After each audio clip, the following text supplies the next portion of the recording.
이에 왕이 명령하매 다니엘을 끌어다가 사자굴에 던져 넣는지라. 왕이 다니엘에게 이르되 내가 항상 섬기는 너의 하나님이 너를 구원하시리라 하니라. 이에 돌을 굴려다가 굴 어귀를 막음에 왕이 그의 도장과 귀족들의 도장으로 봉하였으니 이는 다니엘에 대한 조치를 고치지 못하게 하려 함이었더라. 왕이 궁에 돌아가서는 밤이 새도록 금식하고 그 앞에 오락을 그치고 잠자기를 마다하니라. 이튿날에 왕이 새벽에 일어나 급히 사자굴로 가서 다니엘이 든 굴에 가까이 이르러서 슬피 소리질러 다니엘에게 묻되 살아계시는 하나님의 종 다니엘아, 내가 항상 섬기는 내 하나님이 사자들에게서 능히 너를 구원하셨느냐 하니라. 다니엘이 왕에게 아뢰되 왕이여 원하건대 왕은 만수무강하옵소서. 나의 하나님이 이미 그의 천사를 보내어 사자들의 입을 봉하였으므로 사자들이 나를 상해하지 못하였사오니 이는 나의 무죄함이 그 앞에 명백함이오며 또 왕이여 나는 왕에게도 해를 끼치지 아니하였나이다 하니라. 왕이 심히 기뻐서 명하여 다니엘을 굴에서 올리라 하매 그들이 다니엘을 굴에서 올린즉 그의 몸이 조금도 상하지 아니하였으니 이는 그가 자기의 하나님을 믿음이었더라. 아멘. 이 시간 나눔교회를 심우하고 계시는 조영민 목사님께서 나오셔서 바벨론을 사는 하나님의 청년들에게 라는 제목으로 말씀 전해 주실 때 큰 은혜가 있기를 바랍니다.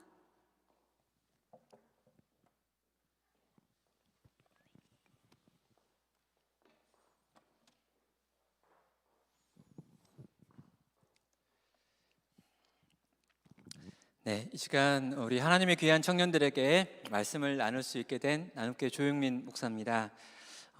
정말 바벨론을 사는 우리 청년들에게 어떤 말씀을 전해주면 좋을까 생각을 하다가 특별히 청신의 귀한 우리 후배님들에게 정말 위로가 될 뿐 아니라 오늘이라고 하는 이 시간을 어떻게 사는 것이 바른 삶인지, 성도는 또 하나님의 청년들은 어떻게 걸어가야 되는지를 말씀을 통해서 한번 살펴보려고 합니다.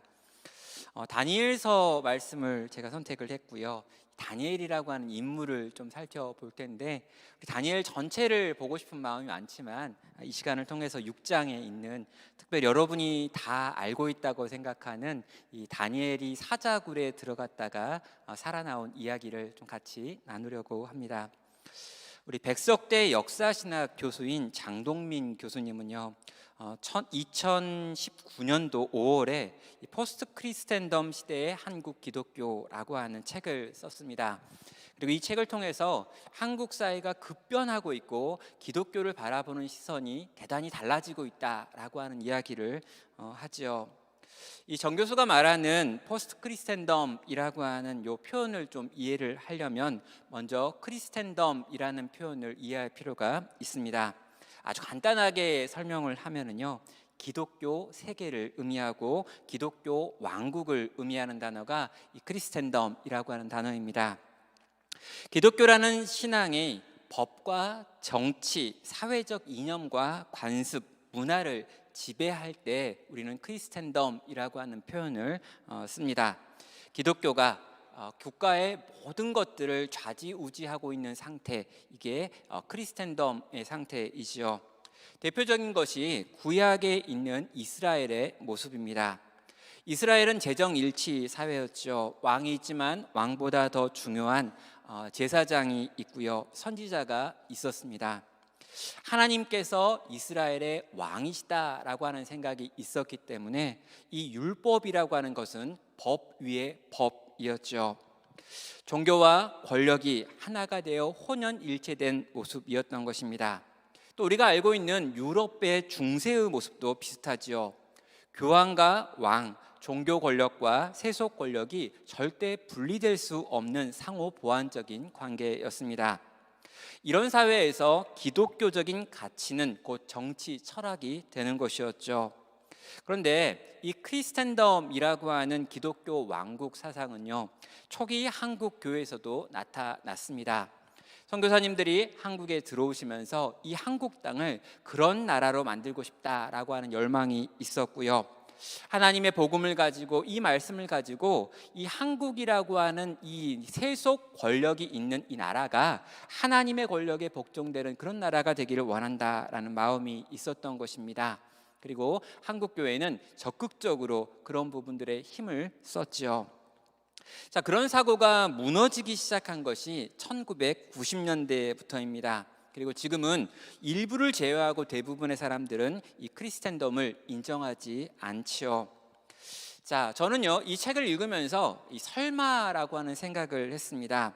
그런데 이 책이 나온 후 얼마 지나지 않아서 1년도 지나지 않아서 우리는 코로나 사태를 지금 경험하고 있고요.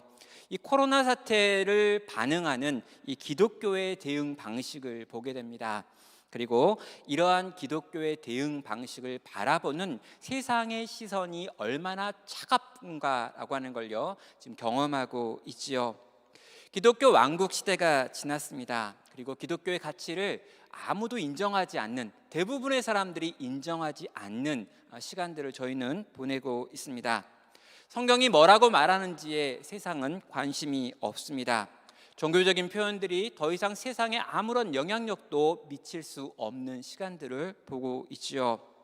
이스라엘이 바벨론의 포로로 끌려가면서 더 이상 율법대로 살 수 없는 시대가 왔던 것처럼, 어쩌면 이 때를 살아가고 있는 그리스도인들은 더 이상 기독교적인 가치를 전면에 내세운 채 살아갈 수 없는 그런 시대가 왔다라는 것입니다. 이 시대의 교회 안에서, 그리고 정말 신학교를 다니고 있는 여러분, 그리고 정말 믿음을 가지고 이 믿음대로 살고 싶어하는 하나님의 청년들은 이 세상을 어떻게 살아야 되는 걸까요? 기독교에 대해서 반대하고 기독교적인 가치를 전면에 내세울 수 없는 세상 속에서 하나님의 청년들은 어떤 방식으로 이 세상을 걸어가야 되느냐라는 것입니다. 이런 고민 속에서 저는요, 제가 섬기고 있는 나눔 교회에서 이 청년들을 대상으로, 또 장년들을 대상으로 이 다니엘이라고 하는 한 인물을 살펴보기로 했습니다. 왜냐하면 다니엘이 바로 우리가 생각하는 이 포스트 크리스텐덤 시대를 살아갔던 하나님의 사람의 전형이라고 여겼기 때문이죠. 그는 이 크리스텐덤 시대였던 이 유대인들이 모여 있었던 예루살렘의 귀족으로 태어나고 자랐습니다. 그가 자랄 때는 크리스텐덤 사회였던 거죠. 그런데 이 이스라엘이, 예루살렘이 무너지고 붕괴된 다음에 그는 포로로 끌려가서 바벨론의 한복판 왕궁에서 평생을 살았습니다. 자, 그는 과연 하나님의 법, 율법이 통하지 않는 세상 속에서 어떻게 하나님의 백성의 정체성을 유지하고 살았을 뿐만 아니라 이 세상 속에서, 그리고 이 세상 안에 들어있는 하나님의 백성들에게 희망과 소망이 되었는지를 같이 한번 보자는 것이죠. 특별히 6장을 제가 여러분에게 준비를 했는데요, 다니엘서 전체를 다 살펴볼 필요가 있고요, 하나하나 대단히 귀한 교훈들이 있는데 전 6장의 한 요 이야기, 여러분이 다 알고 있을 법한 사자굴에 들어갔다 살아나온 이 다니엘을 좀 보려고 합니다. 자, 그림 한 장을 준비했는데요, 이 루벤스라고 하는 여러분이 잘 알고 있는 화가가 그린 사자굴의 다니엘이라고 하는 그림입니다. 그럼 이 그림 좀 보시면은요, 다니엘을, 또 사자굴에 들어가 있는 다니엘에 대하여 루벤스가 얼마나 성경을 읽지 않고 그렸는지를 확인할 수 있습니다. 왜냐하면요, 일단 다니엘이 너무 젊습니다. 그리고 다니엘이 막 근육질의 아주 젊은 남자로 지금 표현을 했는데, 지금 다니엘의 나이는 지금 80살이 넘었거든요. 80살이 넘은 분인데 저 정도 근육을 유지하면서 저런 표정으로 앉아있다, 상상하기 굉장히 어렵습니다. 그럼 세계의 명화라고 해가지고요, 이런 것들 보면서 성경을 오해하시는 분들이 종종 있는 것 같습니다. 여러분, 브리튼 리비에르가 그린 왕에게 대답하는 다니엘이라고 하는 작품이 있는데요, 이 성경에 있는 내용을 그래도 잘 반영한 것 같습니다. 그림 두 번째 한번 보시겠습니다. 이런 그림이죠. 충분히 나이 먹은 한 어르신이 계시고요, 백발의 어르신이 지금 창밖을 바라보면서 왕이 질문했을 때 그 질문에 대답합니다. 그때 우리 사자들이 등장하는데, 사자들이 다니엘에게 다가올 수 없고요, 모두가 다 입을 봉한 채로 있는 모습을 보게 됩니다. 그러니까 이 그림이 어쩌면 다니엘서 6장을 조금 더 성경적으로 표현한 그림인 것이죠. 자, 그렇다면 저는 이 6장에서 과연 여러분에게 어떤 이야기를 하려고 하는 걸까요? 6장 전체를 다 이야기하고 싶은데 쪼개서 하나하나 세부적으로 말하기에 시간이 없기 때문에 이 다니엘서 6장을 구성하고 있는 주요한 인물, 세 인물 정도를 좀 살펴보면서 그들의 일 통해서 오늘 우리에게 하시는 하나님 말씀을 듣도록 하겠습니다. 첫째로요, 다리오 왕에 대해서 좀 보려고 하고요. 두 번째는 여호와 하나님을 살펴보려고 합니다. 그리고 세 번째는 다니엘이라고 하는 인물을 같이 보려는 거죠. 먼저 왕을 좀 보도록 하겠습니다. 다리오입니다. 다리오는요, 그날 기분이 굉장히 좋았습니다. 자신들의 신하들이 한꺼번에 몰려와서 자신을 높이는 특별한 한 달을 만들어 보자라고 하는 이벤트를 제안했기 때문이죠. 7절은 말합니다. 나라의 모든 총리와 지사와 총독과 법관과 관원이 의논하고 왕에게 한 법률을 세우며 한 금령을 정하실 것을 구하나이다. 왕이여, 그것은 곧 이제부터 30일 동안에 누구든지 왕 외에 어떤 신에게나 사람에게 무엇을 구하면 사자굴에 던져 넣기로 한 것이니이다 라고 말하고 있습니다. 왕과 인간 사이에 신을 지금 인간이 찾아가고 인간이 신에게 구하는 걸 기도라고 말하는데, 이 신에게 직접 어떤 인간도 나아가지 못하도록 합시다라고 이야기를 하는 겁니다. 왕이 유일한 중보자가 되셔야겠습니다라고 이야기하는 거죠.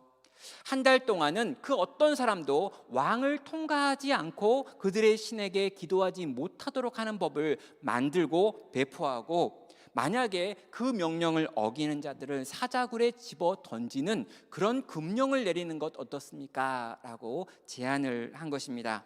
왕의 입장에서는요, 신날 수밖에 없죠. 신과 인간 사이에 유일한 중보가 되어달라라고 지금 신하들이 요청하기 때문입니다. 여러분, 이 요청을 받은 이 다리오는요, 대단히 즐거워하면서 오, 좋다라고 이야기를 하고요, 절대 변경이 불가합니다라고 신하들이 사인을 하라고 하니까 절대 변경 불가라고 하는 사인까지 들어와 있는 조서를 내리기로 결단을 합니다. 그런데요, 이 조서를 내리고 이 법을 시행하자마자 신하들이 찾아오지요. 그래가지고 의외의 인물, 왕이 굉장히 사랑하고 아꼈고 이 왕이 너무나 기대했기 때문에 이제 총리들 위에 총리로 세우겠다라고 공언했던 인물이었던 다니엘이라고 하는 인물을 지금 고발하고 있습니다. 13절이 이렇게 말하죠. 그들이 왕 앞에서 말하여 이르되, 왕이여, 사로잡혀 온 유다 자손 중에 다니엘이 왕과 왕의 도장이 찍힌 금령을 존중하지 아니하고 하루 3번씩 기도하나이다 라고 말하고 있습니다. 이건 이런 뜻입니다. 왕이 총애하시는 그 다니엘이 왕을 무시했고 왕의 법도 무시했습니다. 그는 3번이나 그가 믿는 신에게 가가지고 기도했고 그 증거를 우리가 잡았습니다. 이제 당신은 도장이 찍혀져 있는 그 명령대로 다니엘을 사자굴에 집어 던져야 합니다 라고 지금 신하들이 왕에게 고소하는 것입니다. 자, 왕은 그때 겨우 알게 되죠. 이 기도금지법을 만들자고 했던 것이 나를 높이려고 했던 것이 아니라 자기들의 정적이 될 수 있는 다니엘을 치려고 했던 신하들의 계략이구나라고 하는 걸 알게 되는 것입니다. 모든 내막을 다 알았음에도 불구하고 왕은 아무런 조치도 할 수 없습니다. 자기가 세운 법 때문이고 자기가 내린 이 명령 조항과 금지 변경 도장 때문인 것이죠. 결국 그는 근심하다가 다니엘을 사자굴에 집어 넣습니다. 왕이 얼마나 고민하고 이 문제에 대해 힘들어했는지를 보여주는 게 14절과 16절과 18절에 나와 있는 내용입니다. 왕이여, 이 말을 듣고 그로 말미암아 심히 근심하여 다니엘을 구원하려고 마음을 쓰며 그를 건져내려고 힘을 다하다가 해가 질 때에 이르렀더라 라고 말합니다. 심히 근심했고 마음을 썼고 힘을 다해서 어떻게든 다니엘을 한번 살려보려고 애썼다라는 거죠. 자, 그런데 그는 결국에 다니엘을 사자굴에 넣을 수밖에 없었습니다. 그래서 사자굴에 집어 넣으면서 다니엘에게 이렇게 말하죠. 내가 항상 섬기는 너의 하나님이 너를 구원하시리라라고 지금 기도하고 그 위로의 말까지 전하고 있습니다. 그리고 18절에 보면요, 왕이 궁에 돌아가서는 밤이 새도록 금식하고 그 앞에서 오락을 그치고 잠자기를 마다하니라라고 하며 그의 고민, 그의 힘든 마음들을 잠을 못 자는 것으로 표현하고 있습니다. 왕은 심히 근심했고요, 하루 종일 다니엘을 살려보려고 애를 써봤습니다. 그러나 답을 찾지 못했죠. 결국에 왕은 다니엘을 이 사자굴에 집어 넣으면서 다니엘의 하나님께 기도하기까지 이릅니다. 그리고 금식했고 오락을 그쳤고 잠도 자지 못하지요. 정리해 볼까요? 모든 것을 다 가지고 있는 사람인 줄 알았습니다. 페르시아 제국의 황제이지요. 자기가 자기의 뜻대로 관료들을 세웠습니다. 그런데 모든 걸 다 할 수 있는 것 같았던 이 페르시아의 황제 다리오가 자기가 사랑하고 신뢰하고 아끼는 자기 신하 한 명을 살려낼 수 없는 지금 절망을 맛보고 있는 것이죠. 심지어 그는 기도까지 하고 있습니다. 철저하게 자기의 무능함을 경험하는 왕의 모습을 보게 되는 것이죠. 청년 여러분, 황제라면 모든 걸 다 할 수 있을 것 같습니다. 그런데 이 황제는 지금 자기가 하고 싶은 가장 중요한 일, 꼭 하고 싶었던 그 일을 할 수 없다는 걸 경험하고 있죠. 이 일을 신하들이 만들어낸 걸까요? 저는 아니라고 생각합니다. 이 일 배후에 그보다 더 큰 분이 계신 것이죠. 역사를 주관하시는 하나님께서 다리오를 이 상황 가운데 몰아 넣은 것입니다.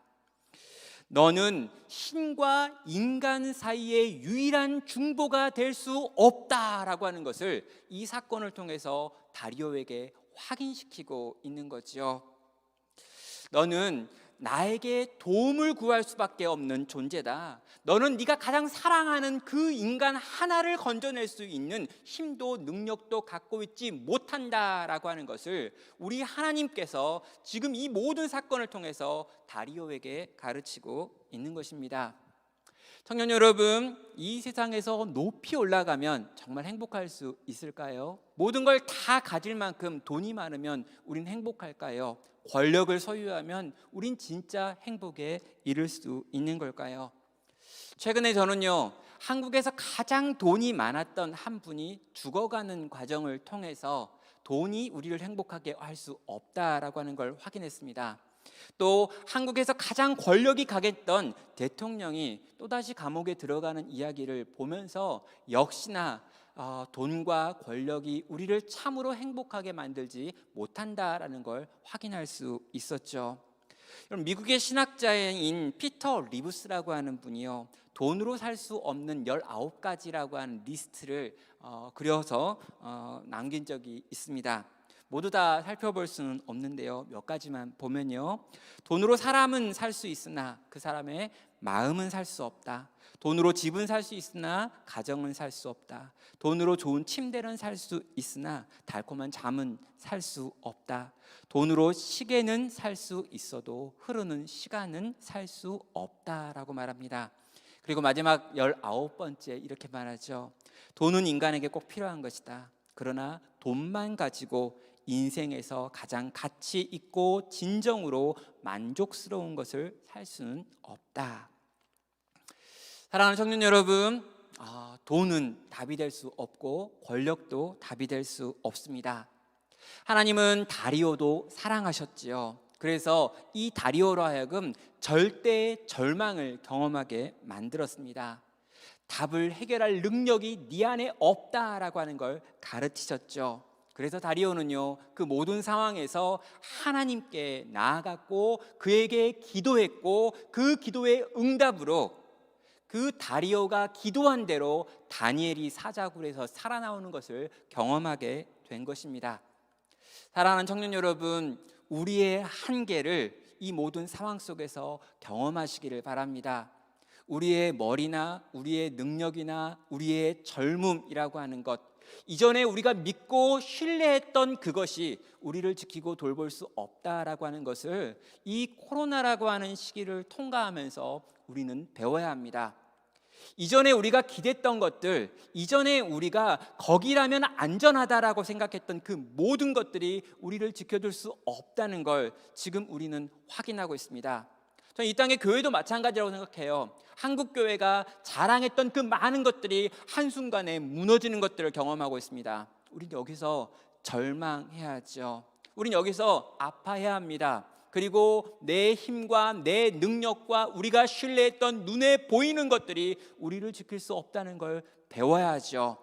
그리고 이 배움에서 우리는 다리오가 하나님께 나아가 기도했던 것처럼 우리 역시 나아가 하나님의 도움을 구하며 하나님의 역사를 바라야 한다는 것입니다.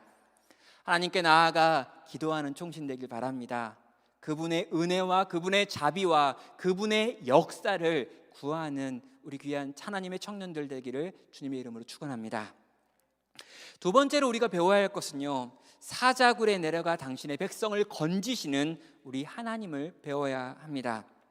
하나님께서는요, 이 모든 것들을 보고 계셨습니다. 그러나 아무 일도 하지 않는 것 같은 모습이지요. 페르시아 관료들이 모여가지고 다니엘을 치는 계획을 짜는 것도 하나님은 알고 계셨습니다. 멍청한 왕이 속아 넘어가는 과정도 하나님이 보고 계셨죠. 심지어 다니엘이 사자굴에 들어가는 장면도 하나님은 보고 계셨습니다. 그런데 아무런 일도 행하지 않으시는 것 같네요. 하나님은 침묵하고 계시고 숨어 계신 것 같습니다. 그런데요, 이 모습이 다니엘서 전체에 반복되고 있는 하나님의 모습입니다. 여러분, 새 친구가 풀무불에 들어가기 직전까지 하나님은 아무런 일도 하지 않으셨습니다. 여러분, 이스라엘이요, 이 바벨론 느부갓네살에게 무너지고 망가지고 부서져서 포로로 끌려오는 모든 과정에서 하나님은 아무런 일도 행하지 않는 것 같았습니다. 여러분, 왕이요, 하나님께 금식하며 구했지만 하나님은 대답하지 않으셨던 것 같습니다. 기도 금지령이 내려진 것을 알고 그럼에도 불구하고 하나님께 나아가 예루살렘을 향한 창을 열고 기도했던 다니엘의 끌려 들어와서 사자굴에 집어 던짐을 당하는 이 모든 과정에서 실제로 하나님은 아무런 일도 하지 않는 침묵하시는 분으로 소개되고 있습니다. 그런데 여러분, 거기서 끝이 나지 않았다는 거죠. 다니엘이 사자굴에 들어가고 한밤이 지나 새벽이 되었습니다. 다니엘의 생사가 궁금했던 다리오가 새벽에 사자굴에 와서 다니엘을 부르지요. 20절은 말합니다. 슬피 소리질러 다니엘에게 묻되 살아계시는 하나님의 종 다니엘아, 내가 항상 섬기는 내 하나님이 사자들에게서 능히 너를 구원하셨느냐? 여러분, 다리오의 목소리가 어땠을까 상상을 해보는데요, 저는 확신이 넘치는 목소리는 아니었을 거다라는 생각이 있습니다. 왜냐하면 슬피 소리를 질렀다라고 이야기하니까요, 그는 하나님께 구했습니다. 그리고 너무너무 궁금했기 때문에 새벽 일찍 와가지고 질문하고 있습니다. 그러나 그 마음 가운데는요, 사자들의 입에서 다니엘을 지키셨을까라고 하는 의문이 더 컸고요, 믿을 수 없는 의심 속에 그는 있었습니다. 그런데요, 21절을 보면 다니엘이 그 말에 대답을 하지요. 다니엘이 왕에게 아뢰되 왕이여 원하건대 왕은 만수무강하옵소서. 나의 하나님이 이미 그의 천사를 보내어 사자들의 입을 봉하셨으므로 사자들이 나를 상해하지 못하였사오니 이는 나의 무죄함이 그 앞에서 명백함이오며 또 왕이여 나는 왕에게도 해를 끼치지 아니하였나이다 하더라. 성도 여러분, 다니엘의 대답 가운데 중요한 건 뭐냐면요, 이 사자굴에 하나님이 이미 천사를 보내셔서 사자들의 입을 봉하였다라고 하는 표현입니다. 여러분, 이미라고 하는 표현이 여기에 있는 거죠. 어떤 사자도 다니엘을 상하게 할 수 없었습니다. 왜요? 하나님께서 이미 조치해 놓으셨기 때문입니다. 하나님께서 이미 하신 이 일로 말미암아 모든 상황은 뒤집어집니다. 죽을 줄로 알았던 다니엘은 살았고요, 다니엘을 해하려고 했던 그 모든 관료들과 대적들은 죽게 되지요. 하나님께서 한순간에 이 모든 것들을 뒤집어 엎어 버리시는 것입니다. 우리 하나님 어떤 분이십니까? 그분은 역전의 하나님이십니다. 여러분, 우리가 다니엘서를 통해서요, 반복해서 계속해서 보게 되는 하나님은요, 역전의 하나님이십니다. 하나님이 없는 것 같습니다. 하나님이 듣지 않으시는 것 같습니다. 느부갓네살에 의하여 이 이스라엘이 망한 것 같습니다. 성전이 무너져 버렸습니다. 거대한 제국 속에 흩어져 버린 이스라엘에게는 아무런 소망도 없는 것 같습니다. 수많은 기도가 아무런 열매를 맺지 못하는 것 같은 시간들을 보내고 있습니다. 그런데요, 그럼에도 불구하고 눈에 보이는 그것이 전부가 아니라 이 모든 상황 속에서도 하나님은 하나님의 계획을 가지고 당신의 역사를 이루고 있더라라고 하는 것을 이 책은 우리에게 보여준다는 거죠. 하나님은 여전히 이 땅을 통치하고 계십니다. 하나님께서는 이미 당신의 구원의 역사들을 행하고 계시는 분이라는 거죠. 오늘 본문도 마찬가지입니다. 결국에 하나님께서는 페르시아의 왕이었던 다리오에게서 찬양을 받아내고 있습니다. 당신의 계획의 일부가 성취되고 있는 것이죠. 청년 여러분, 보이지 않는 것 같아도 지금은 답답하고 막막하고 우리의 기도와 우리의 예배에 하나님께서 침묵하시는 것 같아 보인다 할지라도 우리 하나님은 지금 여기 계십니다. 아무런 말씀도 없는 것 같고 아무런 역사도 행하지 않는 것 같은 시간들을 우리는 보내고 있지만, 그럼에도 불구하고 하나님은 이미 우리 가운데 오셔서 당신의 역사를 행하고 계신다라고 하는 것을 믿음의 눈을 들어 오늘 우리는 봐야 한다는 것이죠. 나중에 하나님께서 일하실 때, 하나님께서 역전의 이야기를 만들어내실 때 우리는 그 하나님을 보면서 이렇게 말할지도 모르겠습니다. 하나님, 좀 미리 알려주지. 하나님, 좀 미리 이렇게 흔적을 좀 보여주지.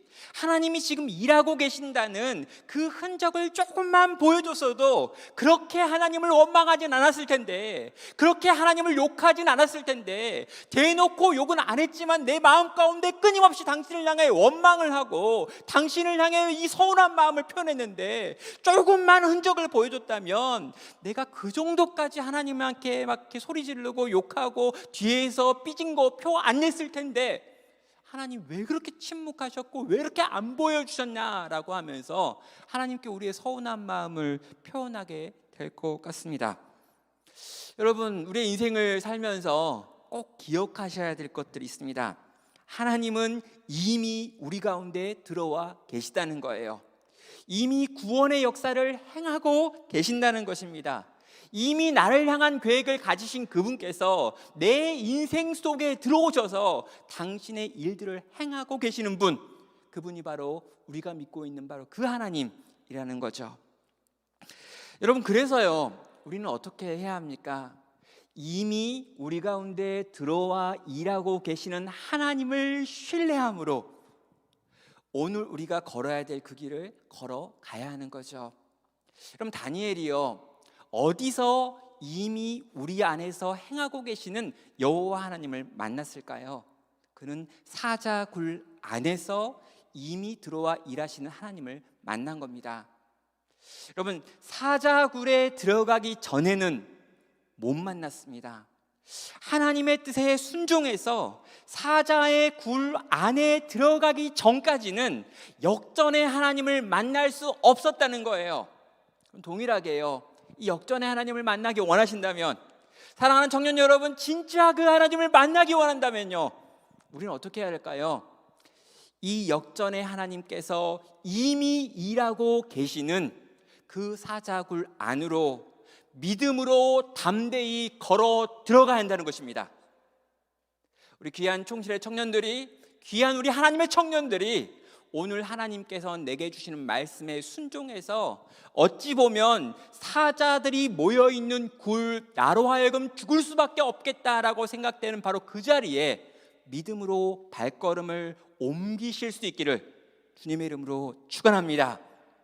그리고 그 자리에서요, 역전의 하나님, 이미 우리 가운데 들어와 일하시는 하나님을 만나는 은혜를 경험할 수 있기를 주의 이름으로 축원합니다. 이제 마지막으로 살펴봐야 될 인물이 다니엘이죠. 이 다니엘은 누굴까요? 저는 이 다니엘을 한 문장으로 정리하면서요, 날마다 순교의 삶을 살았던 사람이라고 정리해 보겠습니다. 여러분, 이 다니엘서 6장에 나와 있는 다니엘은요, 지금 노년의 다니엘입니다. 나이가 80이 넘었고 어떤 분들은 거의 90이다라고도 이야기를 하지요. 아무리 생각해봐도요, 그에게는 남아있는 시간이 별로 없습니다. 여러분, 어릴 적 이 포도주를 거부하고 먹을 것을 거부했던 다니엘이 있죠. 또 왕의 꿈을 해석해줬던 다니엘, 청년기의 다니엘도 있습니다. 벽에 쓰여져 있는 글씨를 해석했던 다니엘도 있고요. 수없이 많은 이야기를 가지고 있는 다니엘의 인생이 흐르고 흘러 이제 그의 인생의 마지막 시간이 다가오고 있습니다. 그는 좀 쉬어도 될 것 같습니다. 현역에서 은퇴해가지고요, 좀 이렇게 멀리 떨어져가지고 이제 역사가 어떻게 진행되는가, 나는 최선을 다하여 이 평생을 살았고 이제는 좀 쉬면서 좀 이런 것들을 갈무리하고 정리하는 데 시간을 쓸 것도 같은 나이가 됐다는 거죠. 그런데 여러분, 다니엘은요, 은퇴하지 않습니다. 그는 멈춰서지 않습니다. 그는 죽는 날까지 현역으로 오늘 우리가 봐야 될 이 땅을 살아가야 될 성도의 아름다운 노년을 보여주고 있죠. 이 6장에서 만나는 이 다니엘의 모습이요, 다니엘의 인생의 전체의 결과라고 생각합니다. 그래서 이 6장에 나오는 다니엘을 우리의 인생의 목표로 삼는다면, 우리가 이 목표를 바라보면서 계속해서 우리의 삶을 쌓아간다면 얼마나 아름다울까라고 하는 기대를 가지고 있는 거죠. 그럼 다니엘은요, 오늘 본문을 보면 세 가지 정도로 정리해 볼 수 있습니다. 첫째로 다니엘은요, 먼지가 나지 않는 사람이었습니다. 4절은 이렇게 말하죠. 이에 총리들과 고관들과 국사에 대하여 다니엘을 고발할 근거를 찾고자 하였으나 아무 근거, 아무 허물도 찾지 못하였으니 이는 그가 충성되어 아무 그릇됨도 없고 아무 허물도 없었음이었더라 라고 말합니다. 그럼 페르시아의 관료 사회 전체가 이 다니엘 한 사람을 털어보겠다고 다 털어본 거죠. 고발할 근거를 만들어 보기 위하여 모든 것들을 다 조사했을 것입니다. 아마 다니엘이 어렸을 때부터 지금 이 나이가 될 때까지 그가 여러 왕국에서 섬겼던 것과 여러 왕들을 섬기면서 만들었을 어떠한 비리를 찾기 위해서, 실수를 찾기 위해서 그들은 애쓰고 수고했다는 거죠. 그런데 하나도 나오지 않았습니다. 허물이 없다, 허물이 없다, 고발할 근거가 없다. 여러분, 120명의 관료들과 2명의 총리가 그들이 가지고 있는 모든 능력을 다 동원해서 80이 넘은 어르신을 다 털어본 거예요. 그런데 이때까지 그 권력과 그 힘을 가지고 있었던 다니엘이 그 권력과 힘을 가지고 자기를 위하여 무언가 조금은 챙겼을 거라고 생각했는데 그들이 그 모든 인생을 다 털어본 결과 흠이 없다, 흠이 없다, 고발할 근거가 없다라는 거였다는 거죠. 이게 뭘 보여줍니까? 다니엘이요, 그의 삶 전체를 통해서 세상 사람들, 심지어 바벨론 사람들이 보기에도 아무런 흠도 티도 없었다, 먼지를 털었는데 아무런 먼지가 나지 않는 인생이었다라고 하는 걸 보여주는 겁니다. 여러분, 오늘날 교회를 바라보면서, 오늘날 그리스도인들을 바라보면서 세상이 참 놀라는 게 뭐냐면요, 쟤들은 교회를 다니는데 우리랑 똑같다라고 하는 부분에 놀랍니다. 교회를 다니면, 신앙을 가지고 있으면 하나님의 말씀을 믿고 그 말씀에 순종하겠다라고 하는 태도를 가지고 있으면 조금은 우리와 달라야 할 텐데 우리랑 똑같거나 어떤 부분은 우리보다 못하다라는 것 때문에 우리는 지금 세상에서 대단한 지탄을 얻어먹고 있죠. 근데 여러분, 우리는 그렇게 살면 안 돼요. 성도는 그러면 안 됩니다. 성도는요, 기본적으로 털어서 먼지가 나지 않는 사람을 꿈꾸며 날마다 먼지를 털어가면서 어찌하여건 세상의 사람들보다 훨씬 더 높은 수준의 도덕성을 만들어내기 위하여 수고하는 삶을 사는 사람들인 거죠. 털어서 먼지가 나지 않는 사람을 딱 보면요, 어떻게 저 사람이 먼지가 나지 않을까? 혹시 그리스도인일까? 라는 생각을 해야 되는 거예요. 여러분, 굉장히 창피하고 부끄러운데요, 여러분, 길을 가다가 정말 환하게 웃는 사람을 보면 저 사람은 불교일 거야, 이런 생각이 들어요. 불교는요, 자비를 강조하기 때문에 불교 굉장히 잘하거든요. 환하게 웃으면서 친절한 거. 여러분, 자원봉사 활동을 열심히 하는 사람들을 보면은요, 그리스도인일 거다라는 생각보다는 저 사람들 카톨릭 아닐까 이런 생각이 들어요. 카톨릭은 굉장히 자원봉사를 열심히 하고 그것이 굉장히 중요하니까요. 근데 여러분, 그리스도인들은 도대체 뭘 보여줍니까?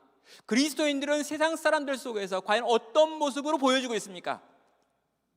흠도 티도 없는 모습, 허물이 없는 모습. 물론 우리가 그렇게 될 수 없죠. 그러나 정말 허물을 만들지 않기 위하여 애쓰고 수고하는 모습이 오늘 우리에게 있는지, 그리고 이 모습이 평생을 동안 쌓여가지고 정말 우리의 노년쯤 됐을 때 우리를 보면서 저 사람에겐 흠이 없는데 그 흠이 없는 이유가 저 사람이 믿는 종교 때문이다라고 하는 평가를 받을 수 있는지 우리는 스스로에게 물어봐야 한다는 거죠.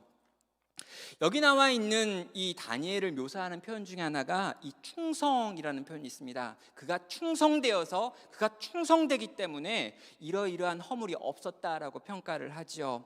여기에 번역되어 있는 이 아람어 단어는요, 아만이라고 하는 원어입니다. 그럼 이 아만은 충성으로 번역했는데 이 아만의 본래 더 근본적인 뜻은 믿다, 신실하다, 확실하다라고 하는 뜻을 갖는 단어입니다. 신실했다는 거죠. 다니엘은 신실했습니다. 믿을만 했습니다. 그는 신실하게 충성이라고 하는 것을 지켜왔던 거죠. 그런데 여러분, 다니엘의 신실이 누구를 향한 것이었는가라고 하는 것 질문할 필요가 있습니다. 다니엘이 인간 왕에게 충성되고 신실했던 걸까요? 저는 아니라고 봅니다. 왜냐하면 다니엘이 섬겼던 왕이 일단 너무 많아요. 또 여러분, 다니엘이 제국과 국가에 충성된 사람이었느냐라고 물어보면요, 저는 또 아닌 것 같습니다. 왜요? 다니엘이 섬겼던 제국이 적어도 2제국이기 때문입니다. 그러면 다니엘의 신실의 대상은 누구였던 걸까요? 바로 그는 보이지 않는 하나님, 여호와 하나님께 신실함으로 자기의 평생을 이렇게 살았던 것입니다.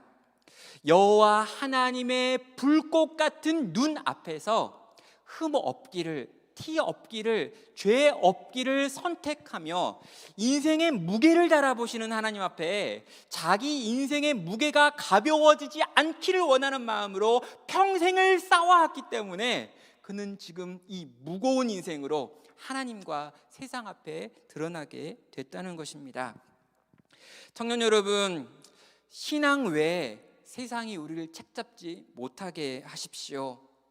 여러분, 신앙 외에, 내가 믿는 믿음 외에 나의 어떤 것을 보면서 세상이 책잡지 못할 만한 삶을 여러분의 인생의 목표로 삼아주시기를 바랍니다. 그래야만 우리가 전하는 복음이 가려지지 않고 우리가 사랑하는 주님이 감춰지지 않기 때문입니다.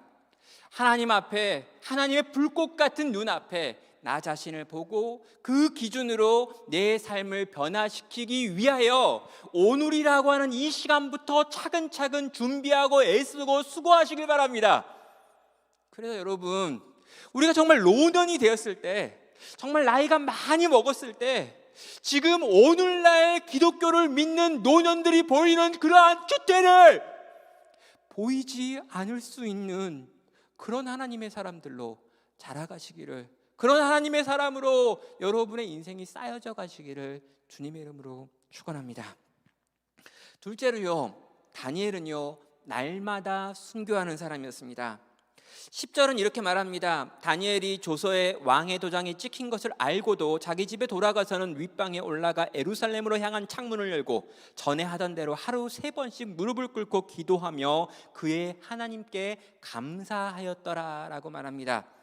다니엘은 왕의 조서의 내용을 알았습니다. 절대도 바뀌지 않는 법이 공표되었다라고 하는 것을 알고 있었죠. 그런데 다니엘은요 아무런 요동함도 없이 자기 집에 가서 위쪽 방에 올라간 다음에 예루살렘으로 향한 창문을 열고 사람들이 보고 있는 줄 알았음에도 불구하고 그는 거기서 하나님을 향해 하루에 3번 정한 대로 기도하고 있습니다. 여러분, 이 다니엘의 모습에서 우리는 뭘 발견하게 됩니까? 분명히 다니엘은요 내가 기도하면 사자굴에 들어간다라는 걸 알고 있습니다. 다니엘이 혹시나 내가 사자굴에 들어가도 하나님이 나를 지키실 것이다 라고 하는 것까지 알고 있었을까요? 저는 몰랐을 거라고 생각합니다. 여러분, 이건 모르는 거예요. 그런데 내가 기도하면, 내가 창문을 열고 기도하면 내가 결국에 사자굴에 들어가게 될 것이다 라고 하는 건 정해진 거고, 누구나 알 수 있는 거고, 다니엘도 알 수 있는 것이었습니다. 그런데 다니엘은요, 한치의 요동함도 없이 그가 늘 했었던 그 방식 그대로 예루살렘을 향한 창문을 열고 하나님께 기도했지요. 여러분, 자기가 죽을 수도 있다, 순교당할 수도 있다, 자기 생명이 사자에게 끊어질 수도 있다라고 하는 걸 알고 있음에도 불구하고 다니엘이 담담하게, 당당하게 이 믿음의 선택과 이 기도의 삶과 이 죽을 수밖에 없는 길을 걸어갈 수 있었던 그 힘은 어디에서 나오겠느냐라고 하는 질문입니다. 청년 여러분, 다니엘은요, 지금 이 순간 단번에 순교를 결단하고 있는 게 아닙니다. 무슨 이야기 하고 싶은 거냐고요? 다니엘이 이제껏 살아왔던 그 모든 삶이 다 순교였다는 거죠. 여러분, 단번에 죽는 순교는 아닙니다.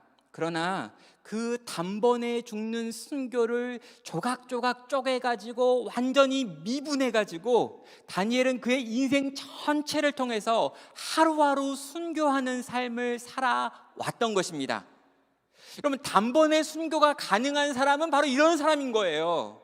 내가 주를 위해 살겠습니다, 주를 위해 죽겠습니다 라고 말하지만 실제 우리 대부분 주를 위해 죽지 않습니다. 왜요? 하루하루 죽어본 적이 없기 때문인 거죠. 여러분, 진짜로 순교하는 사람은요, 날마다 순교했던 사람입니다. 날마다 순교를 쪼개가지고요, 하루하루 자기를 부인하고 자기 십자가를 걸어갔던 사람들이 이 십자가에도 내어 달릴 수 있는 것이죠. 다니엘은 하루하루 순교하는 삶을 살았고 그 순교의 삶이 결국에 단번에 순교라고 하는 것과 연결되어질 때 그는 담담하게 이 단번의 순교를 향해 발걸음을 옮기는 거죠. 어떻게 알 수 있냐고요? 여러분, 다리오의 태도를 보면 알 수 있습니다. 여러분, 왕 다리오가요, 이 다니엘을 살려보겠다고 왼종일 하루 종일 노력했습니다. 그는 심히 건심했고요, 많이 생각했고요, 여러 가지 방식들을 동원했습니다. 저녁이 될 때까지 애쓰고 고민했습니다. 그러나 답을 찾지 못했기 때문에 결국에 다리오가 다니엘을 사자굴에 집어넣죠. 여러분, 다리오가요, 하루 동안에 모든 노력을 다 했습니다. 딱 한 가지를 안 하죠. 뭘 안 합니까? 다리오가 다니엘을 불러다가 설득하는 게 없어요. 여러분, 왕이요, 다니엘을 불러다가 야, 다니엘아, 네가 이러이러해서 기도했느냐? 네, 기도했습니다. 야, 다니엘아, 네가 기도하는 거 좋아. 그런데 왜 창문을 열고 난리냐? 앞으로 창문 닫고 기도 안 한다고 하거나 이 법령이 내려왔지만 이 법령 못 봤다고 해라. 그러면 이번 기회에 너 문 닫고 네 없었던 걸로 하고 잘못 본 걸로 하면서 넘어가자.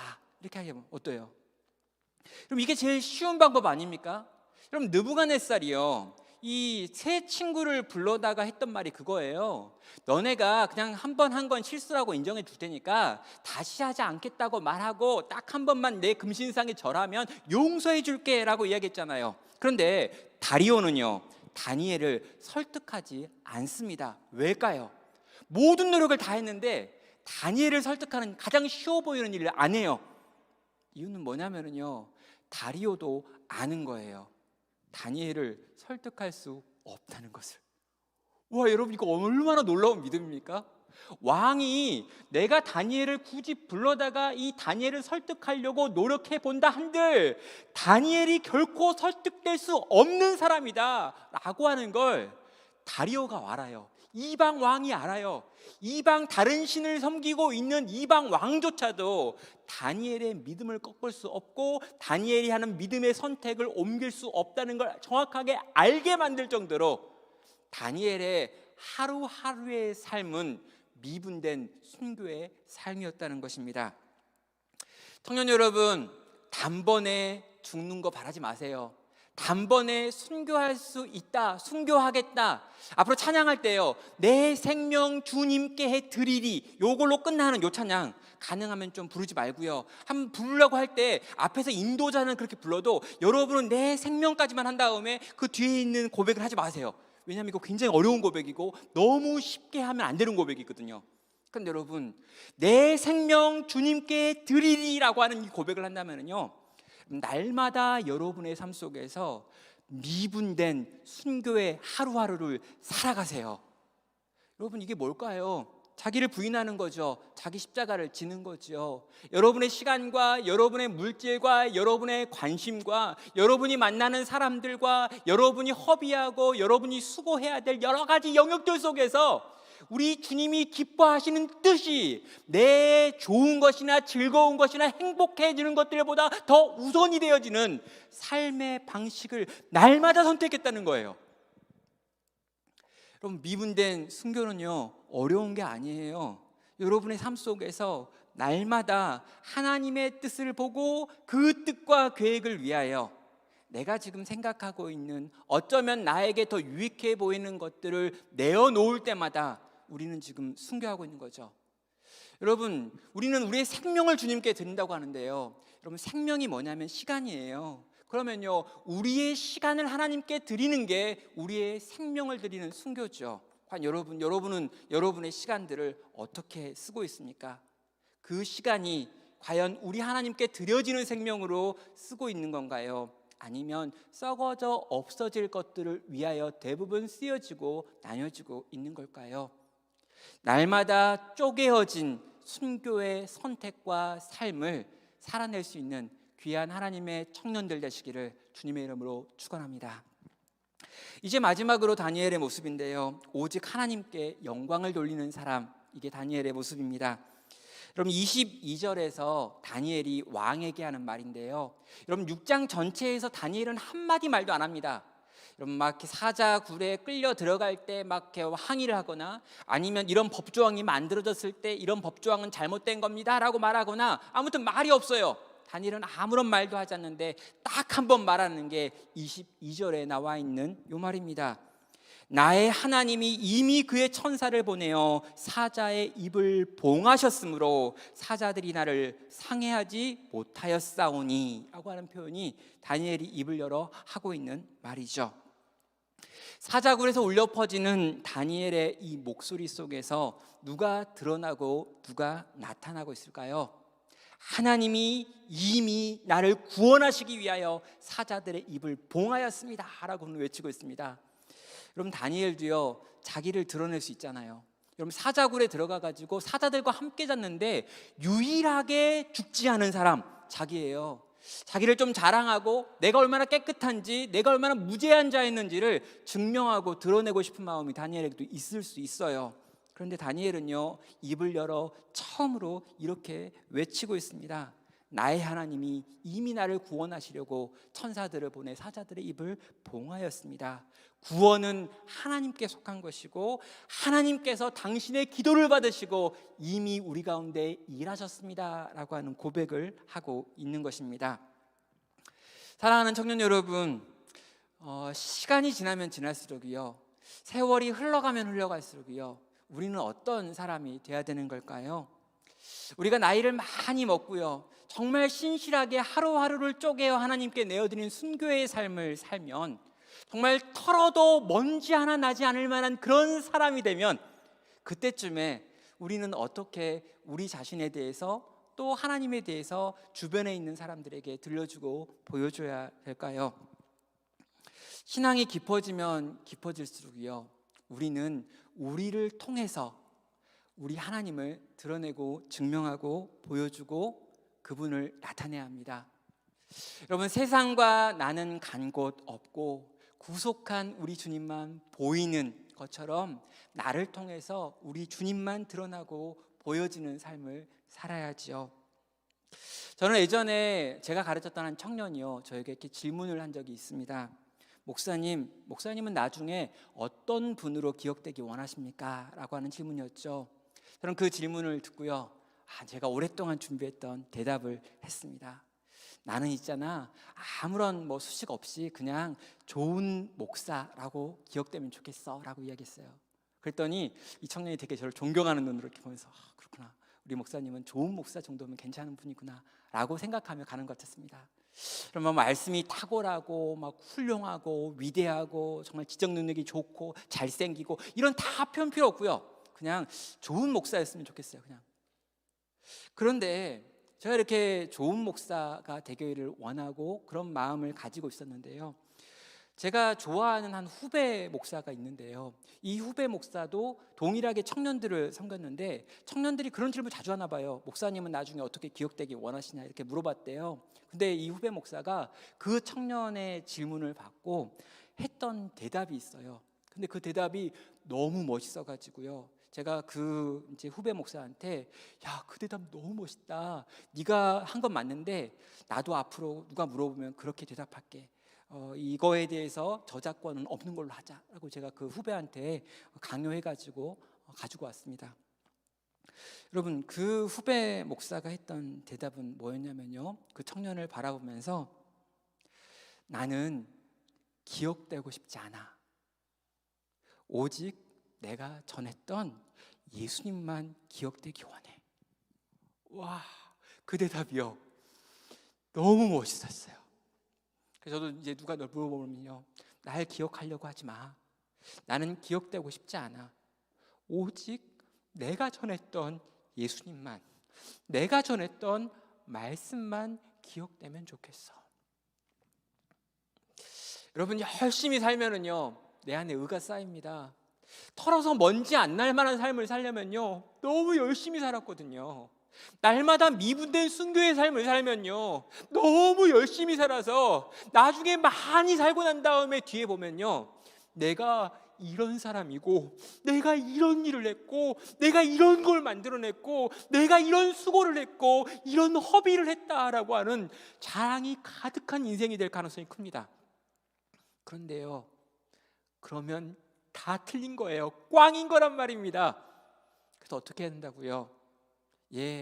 내가 기억되지 않기를, 내가 부서지기를, 그래서 오직 하나님만 영광 받으시기를 구하며 모든 것을 하나님께 올려드리는, 오직 하나님만 영광 받으시게 만드는 인생이 되어야 한다는 것입니다.